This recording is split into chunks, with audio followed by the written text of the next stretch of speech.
ദിവസങ്ങളായി കോൺഗ്രസിനെ മാത്രം ഉന്നം വെച്ചാണ് നരേന്ദ്രമോദിയുടെ ഓരോ വാക്കുകളും. കോൺഗ്രസിനെതിരെ രൂക്ഷ വിമർശനം ആവർത്തിക്കുകയാണ് പ്രധാനമന്ത്രി. രാജാക്കന്മാരും മഹാരാജാക്കന്മാരും ജനങ്ങളെ കൊള്ളയടിക്കുമെന്ന രാഹുലിന്റെ പരാമർശം നമ്മുടെ പൈതൃകത്തെ അപമാനിക്കുന്നതിന് തുല്യമാണെന്നാണ് മോദി പറയുന്നത്. കോൺഗ്രസിന്റെ പ്രീണന രാഷ്ട്രീയമാണ് ഇതിനു കാരണം.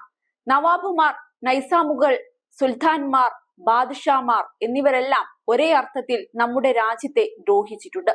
അവർക്കെതിരെ രാഹുൽ ഒരിക്കലും സംസാരിക്കില്ല. ഛത്രപതി ശിവജിയും കിട്ടൂരിലെ റാണി ചെന്നമ്മ പോലെയുള്ളവരെയുമാണ് രാഹുൽ അപമാനിച്ചത്. ഇവരുടെ ധീരതയും രാജ്യസ്നേഹവും നമ്മളിൽ ഇപ്പോഴും ദേശീയാഭിമാനം നിറയ്ക്കുന്നതാണ്. രാഹുലിന്റെ പരാമർശങ്ങൾ ഒരു പ്രത്യേക വോട്ട് ബാങ്കിനെ പ്രീണിപ്പിക്കാൻ വേണ്ടിയുള്ളതാണ്. ഔറംഗസേബുകൾ ചെയ്ത ക്രൂരതകൾ കോൺഗ്രസ് മറന്നുപോയിരിക്കുകയാണ്. നമ്മുടെ ആയിരക്കണക്കിന് ക്ഷേത്രങ്ങളാണ് ഔറംഗസേബ് തകർത്തത്. കോൺഗ്രസ് യുവരാജാവ് അതിനെക്കുറിച്ച് സംസാരിക്കില്ല.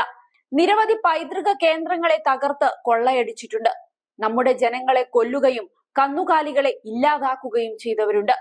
കോൺഗ്രസ് ഇപ്പോൾ ഔറംഗസേബിനെ മഹത്വവൽക്കരിക്കുന്നവരുടെ ഒപ്പമുള്ള സഖ്യത്തിലാണ്. ഇന്ത്യയുടെ വളർച്ച പിന്നോട്ടു പോകണമെന്ന് കരുതുന്നവർ ദുർബല സർക്കാരിനെയാണ് കേന്ദ്രത്തിൽ വരണമെന്ന് ആഗ്രഹിക്കുന്നത്. ഇതിലൂടെ ലക്ഷക്കണക്കിന് കുട്ടികളുടെ ഭാവി ഇല്ലാതാക്കാനാണ് ശ്രമം. കോൺഗ്രസ് സർക്കാർ ദേശീയ വിദ്യാഭ്യാസ നയം പിൻവലിച്ചതോടെ അതാണ് സംഭവിച്ചത്.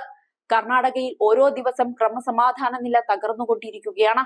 പട്ടികവർഗ വിഭാഗത്തിലെ യുവതിയെ ബലഗാവിയിലെ ಹೊಸ വന്തമുരി ഗ്രാമത്തിൽ നഗ്നയായി നടത്തിച്ചതും, ചിക്കോഡിയിലെ ജെയിൻ പുരോഹിതന്റെ കൊലപാതകവും, ബംഗളൂരു കഫയിലെ സ്ഫോടനവുമെല്ലാം മോദി പരാമർശിച്ചു.